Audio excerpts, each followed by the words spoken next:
Hari ini kita akan bahas lagi mengenai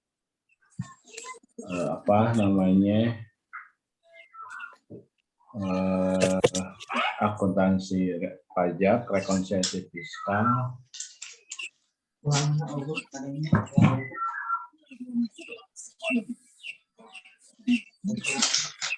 Kita akan bahas tentang rekonsiliasi fiskal ya. Nanti outputnya adalah Anda harus bisa membuat laporan rekonsiliasi fiskal yang nanti sesuai dengan aturan fiskal yang ada di Indonesia ya.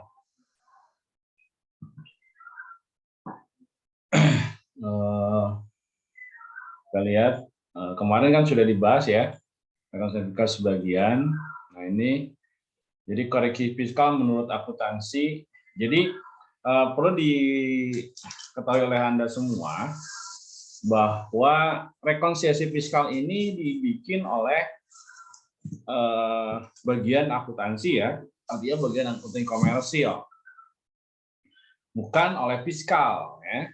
Karena fiskal itu dia berdasarkan aturan undang-undang, peraturan pemerintahan, peraturan perundangan yang sudah diberlakukan, berarti yang mengikat secara umum. Maka kita bersanding dengan akuntansi, di mana akuntansi adalah standarnya adalah PSAK, ya kita kalah akuntansi ya. Kenapa? Karena PSAK itu berupa pernyataan standar yang tidak bersifat undang-undang ya, tapi adalah pedoman. Nah kalau fiskal itu kan yang melatar belakangnya adalah undang-undang. Nah, undang-undang berarti mengikat ya kepada seluruh warga negara Indonesia.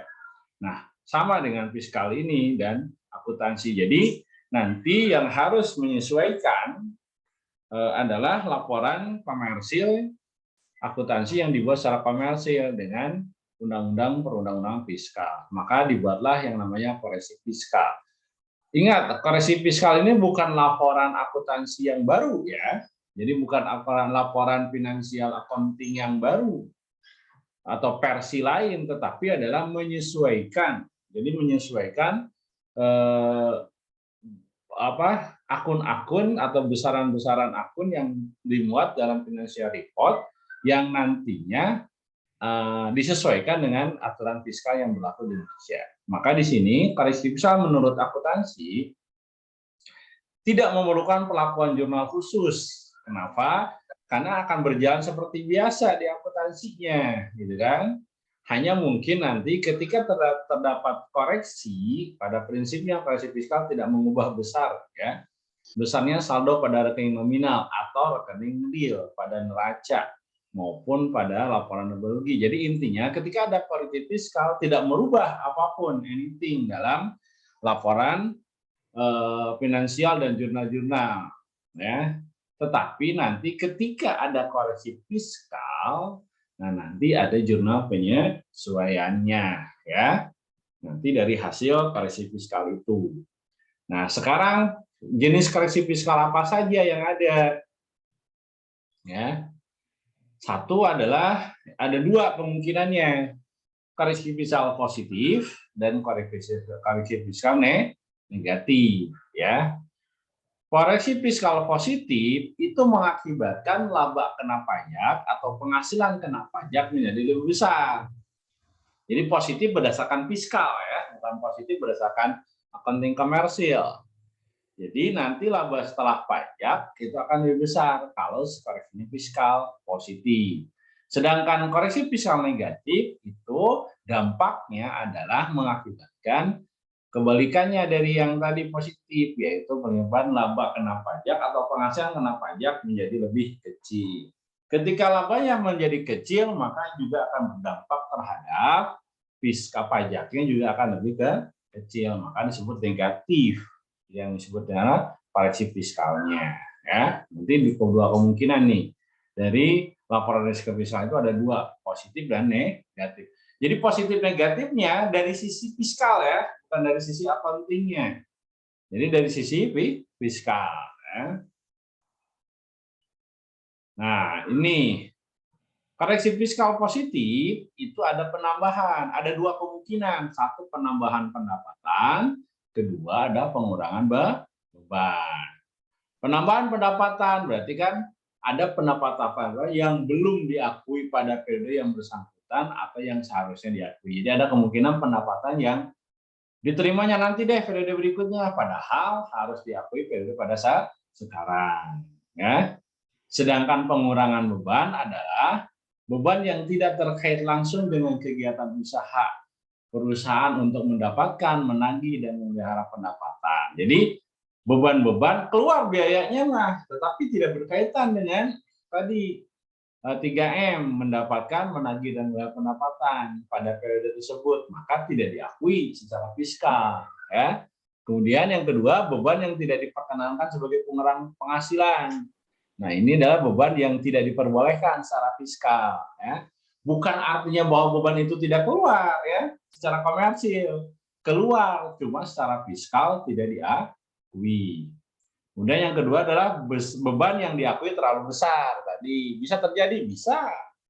Akibat mungkin penggunaan metode yang tidak sama dengan fiskal. Kedua, beban yang didapat dari penghasilan, beban overhead, gitu ya, BOP itu tidak bisa juga. Beban yang didapat dari penghasilan yang dikenakan pajak bersifat final. Nah, beban-beban yang sifatnya dikeluarkan dari pajak final itu kan final, berarti tidak dapat dimasukkan lagi dalam laporan keuangan. Itu sifatnya dalam fiskal, maka itu sifatnya tidak mengurangi beban tersebut, ya, karena final, karena sudah di awal.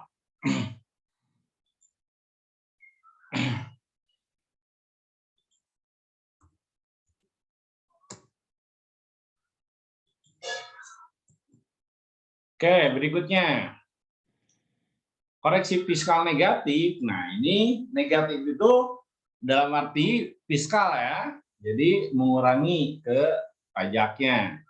Ini didapatkan dari pengurangan pendapatan dan penambahan beban. Pendapatan yang sudah dikenakan karena bersifat final tidak bisa dimasukkan lagi jadi objek pajak, ya. Itu kan Anda sudah tahu yang Undang-Undang Nomor 36 Tahun 2008, di mana ada yang namanya ada pasal 4 ayat 2, ya, di mana adalah pendapatan atau penghasilan yang dikenakan pajak bersifat final, ya. Kemudian yang kedua adalah penambahan beban. Jadi beban diakui secara komersial terlalu kecil. Ya, sama saja tadi mungkin perbedaan dalam menggunakan metode, ya. Nah, ini saya langsung studi kasus aja ya kepada perusahaan, sudah kasusnya. Jadi nanti Anda bagaimana nih menyusun koreksi fiskalnya, kayak gitu kan. Kemudian dampaknya terhadap akuntansi jurnalnya bagaimana. Kemudian tadi dampaknya lagi adalah berapa besar PPh atau pajak yang terutang bagi perusahaan. Jadi ini kebanyakan dari perusahaan, ya. Koreksi fiskal itu adalah untuk WP badan. Tetapi ada nggak WP OP? Bisa saja, ya. Jadi koreksi fiskal itu bisa saja WP OP juga masuk, ya. Oke, di sini ada PT Indasari, ada Indah Asri Idaman, PT IAI. Nah, terdaftar di KPP Bandung, Tegalega sejak 20 Januari 2000. Selama tahun 2018 melakukan kegiatan dengan saldo pada akun laba rugi sebagai berikut. Jadi ini adalah periode tahun 2018, ya. Di sini ada sektor pendapatan 53 miliar sekian, kemudian HVV adalah 46 miliar, beban operasional 2,7 miliar sekian, kemudian pendapatan jasa giro 1.750.000, dan beban pajak bunga adalah 262.000. Nah, itu di akun laba ruginya. Berikutnya informasi tambahan adalah di dalam beban operasional 2,7 miliar sekian itu terdapat beban gaji pegawai 950 juta, beban PPh pasal 21 pegawai 47 juta, beban sumbangan, beban PBB dan materai 13 juta, beban PPh pasal 25. Ini pasal 21 udah, ya, WPOP. Pasal 25 apa? Pasal 25 adalah angsuran pajak, ya. Beban PPh pasal 25 480 juta, beban penyusutan menurut akuntansi 80 juta, menurut fiskal 90 juta. Nah, ini perbedaan metode ya, ternyata kan nilainya juga beda. Nah, yang berdasarkan akuntansi 80 juta, sedangkan secara fiskal 90 juta. Sisanya adalah beban deductible. Beban deductible itu adalah kemarin ada biaya-biaya yang diperbolehkan secara fiskal mengurangi penghasilan. Ya. Dasarnya adalah pasal 6 ya, kemarin pasal 6 ya. Nah, sekarang diminta adalah menghitung laba rugi fiskal, kemudian PPh terutang, kredit pajak atau PPh kurang bayar, kemudian pajak tangguhan atau jurnal yang dibutuhkan. Pajak tangguhan ya, atau yang disebut dengan tax difference ya, pajak tangguhan. Nah, bagaimana lihat? Nah, transaksi tahun 2018 terkait kredit pajak. Ini informasi tambahan lagi. Penjualan barang kepada bendaharawan 10 miliar, pembelian impor memiliki API 2,5 miliar, penjualan jasa 3,5 miliar, kemudian angsuran PPh pasal 25 disetor sendiri 40 juta per bulan. Ya. Ini yang terkait dengan kredit pajak. Berarti kan kredit pajak itu adalah pajak yang sudah dibayar melalui pihak ketiga ya. Atau yang sudah dibayar pada saat transaksi ya. Nah, ini jawabannya. Jadi laporan laba rugi periode 1 Januari 31 adalah 53 miliar. Kita lihat dari tadi. Nah, ini kan laporannya 53 miliar. Materinya kemarin udah di-share juga. HPP-nya 46 miliar, kemudian laba kotornya 7 miliar sekian. Beban operasional 2,7 miliar, maka laba operasionalnya adalah 4,5 miliar. Ada pendapatan jasa giro 1.700.000 sekian, kemudian beban pajak bunga 260, sehingga adalah laba komersil. Jadi berdasarkan laba komersil dari perusahaan adalah 4,5 miliar sekian ya. Jadi laba komersilnya adalah 4 miliar 536.437.840. Tadi ada keterangan-keterangan transaksi yang mendukung datanya dari laba rugi ini, maka kita lihat koreksi fiskalnya. Ya. Ini laba yang didapat secara komersil. Kita lihat dulu apa saja koreksi fiskal positif. Maka kita cari di sini. Lihat di sini nih. Mana yang akan menjadi koreksi fiskal negatif, mana yang akan menjadi koreksi fiskal positif. Ya. Nah, berdasarkan hasil penelusuran, ya, berdasarkan hasil penelusuran dan dia dengan transaksi, maka didapat seperti ini. Nah, beban PPh itu kan nggak boleh dijadikan beban pengurang penghasilan. Jadi ini kita lihat ada koreksi fiskal apa saja. 1. Ada beban PPh pasal 21. Nah, itu tidak boleh beban PPh dimasukkan sebagai beban pengurang penghasilan. Maka dikeluarkan menjadi koreksi fiskal positif.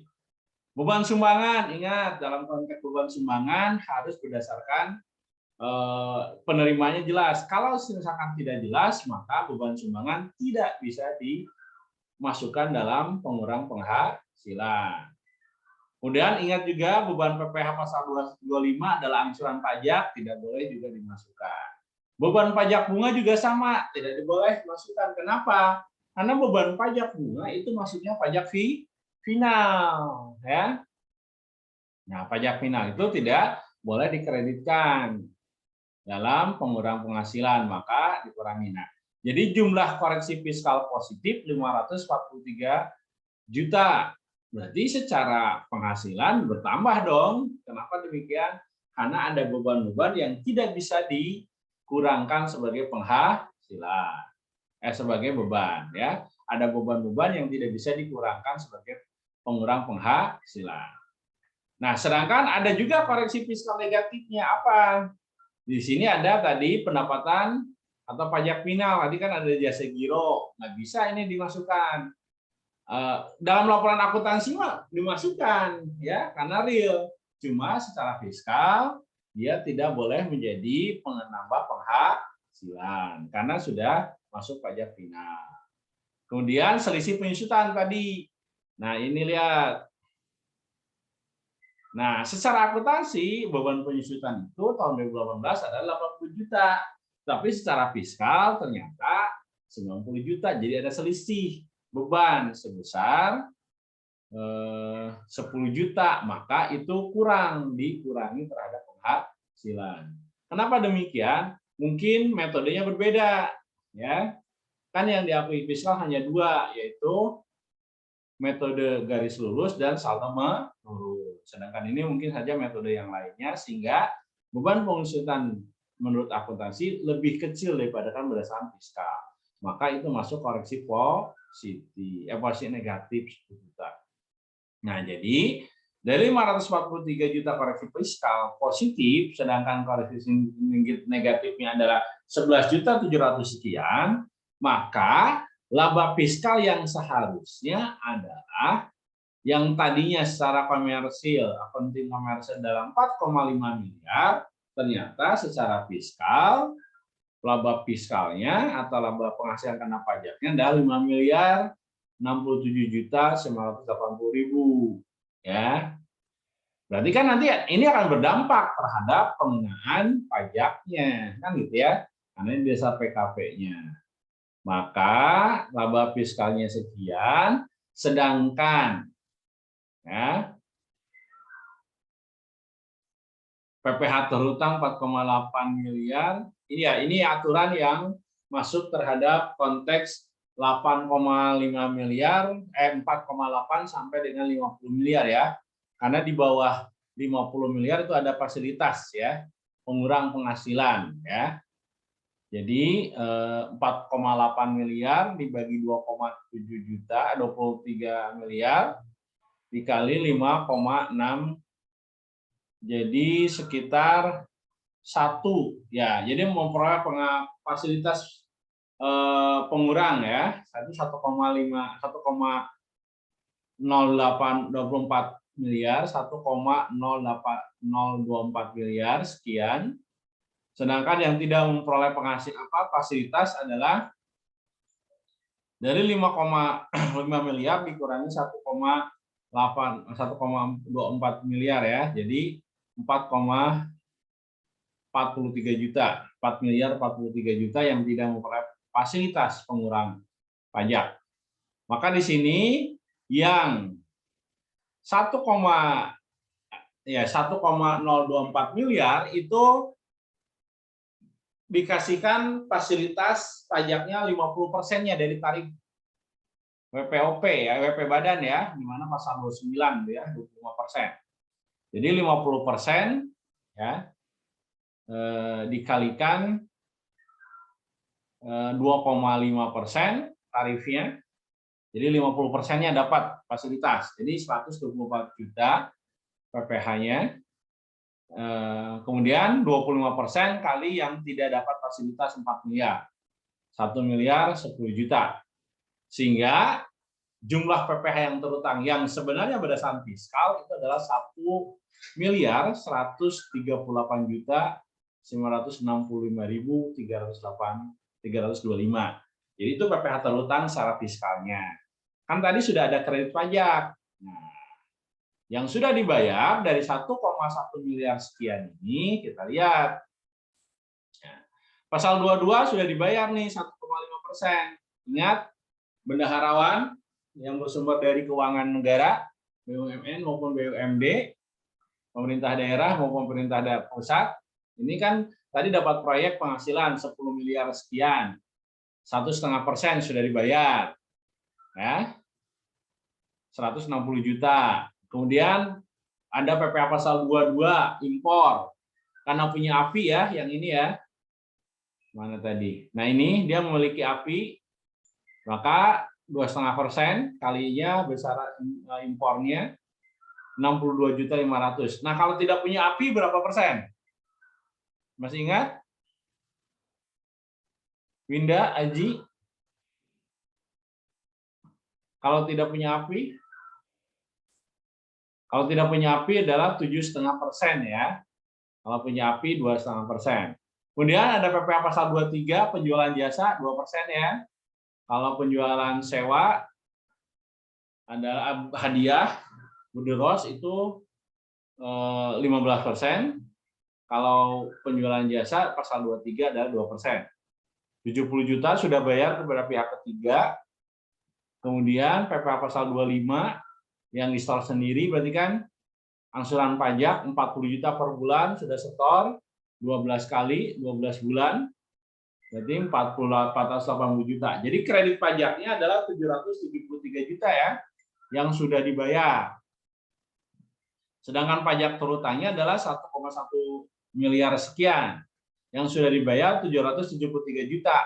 Maka PPh kurang bayarnya pasal 29 ya adalah 365 juta 965.325 rupiah adalah PPh kurang bayar yang harus dibayar oleh wajib pajak PT Idaman Asri Idaman ya. Nah, jurnalnya bagaimana? Nah, nanti surat pemberitahuannya ya. Nah, ini pemenuhannya ya. Nah, ini cara memperhitungkan bagaimana PPh pajak berdasarkan rekonsiliasi fiskal. Oke, sampai sini ada pertanyaan tidak?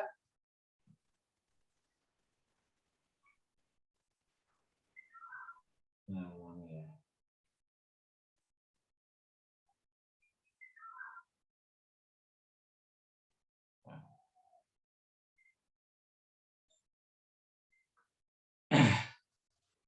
Oke.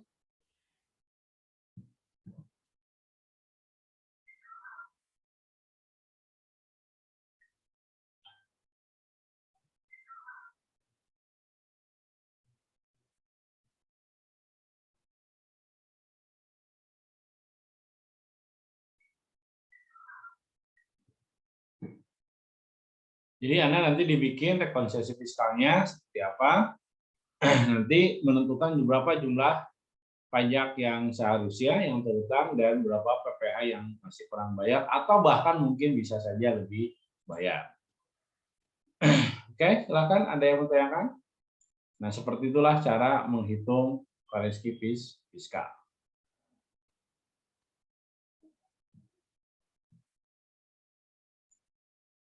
Oke, ada yang bertanyakan?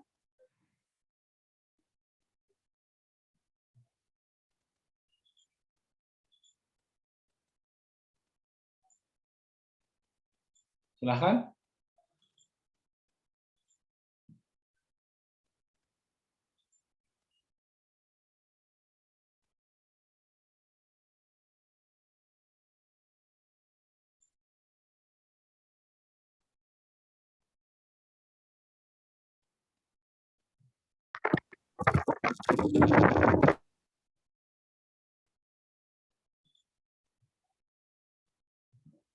Ada?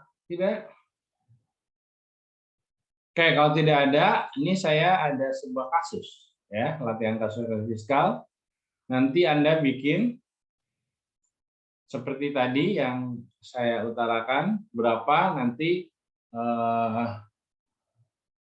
laba fiskalnya, kemudian berapa pajak terutangnya, kemudian berapa pajak kurang bayar atau lebih bayarnya, kemudian bagaimana jurnal untuk pembayaran pajak kurang bayar atau lebih bayarnya. Nah, bisa nggak saya masukkan di chat? Kalau di chat bisa pakai dokumen, bisa ya?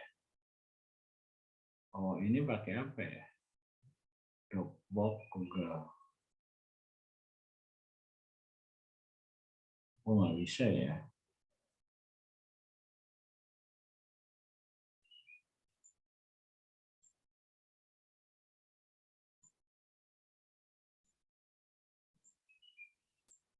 Bisa nggak ya?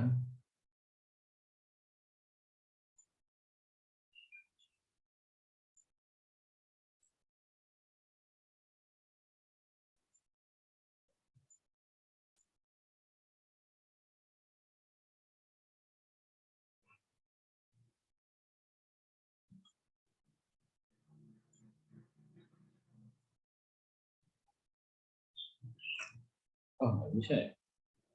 Oke, saya share aja di grup soalnya.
Oke, nah itu untuk kasusnya sudah saya share di grup. Nah, nanti Anda kerjakan.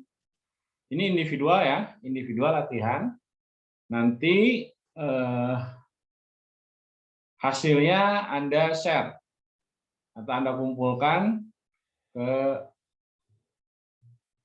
nanti saya bikin Google Class-nya ya. Nanti ke Google Classroom ya. Anda bikin, nanti saya kerjakan.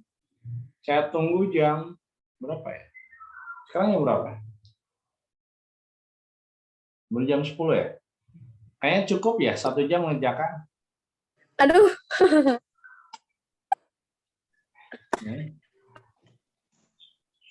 Oke, saya tunggu sampai jam 2 lah. Saya tunggu sampai jam 2 ya. Saya tunggu sampai jam 2 Anda kerjakan. Baik, Pak. Nanti kumpulnya di Google Classroom ya. Nanti saya bikin Google Class-nya. Media apa? Bikin tugas Google Class-nya. Nah, itu aja. Ada yang mau tanyakan tidak sebelum saya tutup ini perkuliahannya? Ini Anda semua sudah ngumpulin ini ya? Kaprodi sudah menginstruksikan pengumpulan judul sudah? Sudah Pak, kemarin. Sudah, Pak. Sudah. Pantesan sudah ada undangan rapat untuk membahas itu ya. Dan nanti saya bahas lagi dengan tim judulnya, dan mudah-mudahan Anda dibina lolos dan mendapat pembimbing yang sesuai dengan rekomendasi Anda. Keinginan Anda. Amin. Ya. Oke, ada yang mau tanyakan mengenai materi? Cukup kayaknya, Pak. Oke, cukup. Karena memang materi rekonsiliasi fiskal ini adalah materi terakhir ya, yang di akuntansi komersil. Pada tujuannya adalah Anda tadi harus bisa membuat sebuah rekonsiliasi fiskal dan nanti pelaporan SPT-nya ya. Oke, kalau cukup, saya rasa untuk hari ini saya tutup ya. Kalau tidak ada pertanyaan lagi, terima kasih. Sebelum tutup, ada pertanyaan? Tidak. Oke, terima kasih. Kalau tidak ada, saya tutup. Wabillahi taufiq wal hidayah. Wassalamualaikum warahmatullahi wabarakatuh. Waalaikumsalam warahmatullahi wabarakatuh.